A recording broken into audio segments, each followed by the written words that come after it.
This cold Saturday afternoon is like any other. The netball courts are full of frantic young women. The sidelines are crammed with anxious, shivering spectators.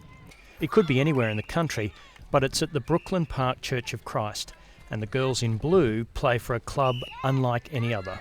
We're a family. Yeah. We stick together. In what way? What ways do you look after each other? We all get along. Even though we're all different, we all get along with each other, and we just always help each other. So like all the older girls look after the younger ones.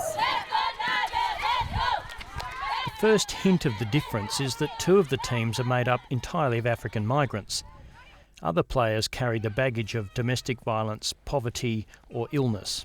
This club has a big heart. They're here to serve disadvantaged girls, to give them an opportunity to play sport, to socialise, to enjoy life more.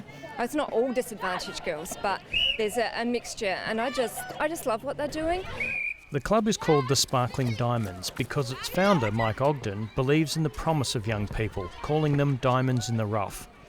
He's a community worker who started a team as a positive diversion for some teenagers he saw enduring negative circumstances, and then it snowballed. And I had 7 girls, and then the Housing Trust asked me if they paid the incorporation, would we incorporate the club and make it a legal entity? And then a teacher I know at Mitcham Girls' School said, would we take refugees? By that time I'd conned a couple of other mums into working with me who felt the same as me, and it went from 7 girls to I think there's 105 now. For many of the girls, match day begins with a free ride from home. The Variety Club donated a minivan, and Margaret, whose granddaughter plays with the club, shuttles kids back and forth all day. Can somebody run in and please see if Jacqueline's there or not? Part of the club plan is to provide structure where some may not exist. Margaret, Jessie told me that she wasn't coming today and she quit. She told you, but she hasn't told us. She will say that she got conned into it, and Margaret offered once, and then she took on the roster, and over the last season she's just taken the whole thing over. She does the whole lot. She rosters it, picks them up, organises it. I don't have anything to do with it. She's an absolute angel. This run collects under-13s, which are captained by Tina.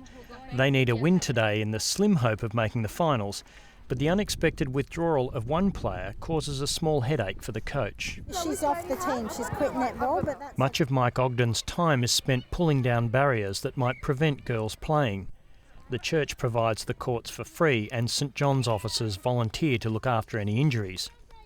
Every player is subsidised to some degree with transportation, fees, uniforms and runners. But it means he has to find $30,000 per year. It's a struggle because he has just one sponsor, plus the cash from selling cakes and snags. There you go. You're welcome. We don't get any government funding. Life Care does support us. It does all our brochures, publicity. We can add advice, like legal advice. Diamonds isn't just a netball club to me. It's like family. Like it's my other half of myself. It's like a family to me.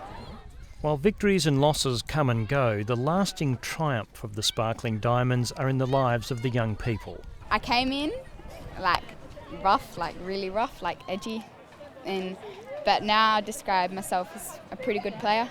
I play goal attack and goal shooter and occasionally centre.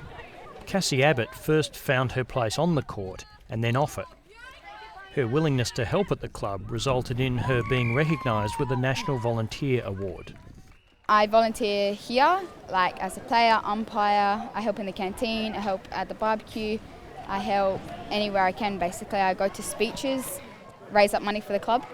Mike Ogden easily lists many players he believes have responded to the mixture of strong rules and positive reinforcement. She was 11, depressive, self-harming, psychiatrist, a psychologist, bad grades at school. Now she would be the one that stands out probably more than anybody else. We had another one of the African girls. First week she was in a fight, we suspended her. We suspended her again. She was suspended from school.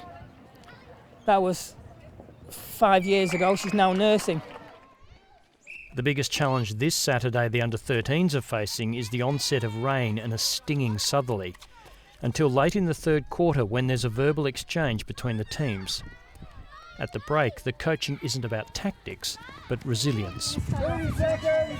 Remember, if people swear at you, it just goes in one ear and out the other. Okay, that's important. Come on, Diamonds, big loud voices. It's not personal, it's because they're stressed about the game. That's right. Yeah. Come on, deal with it, later. Ready, set, go. 1, 2, 1, 2, 3, 1, 2, 3, 4, Diamonds! Eventually, despite the miserable conditions, the Diamonds sparkle, winning convincingly. It's hard when we lose girls because sometimes girls want to play netball and they can't due to family circumstances, and then suddenly they'll disappear. But those who stay are very committed, and it's a great environment and there's a lot of caring people in the club, and the girls are awesome. For Tina, the day's final act is signing the scorecard. Despite the victory, they still didn't qualify for the finals, but the season has ended on a high. The Diamonds Club, it is amazing. It provides skills for girls that want to play and enjoy netball, and it's just an amazing club. Good game. Can we shake hands so we can go inside?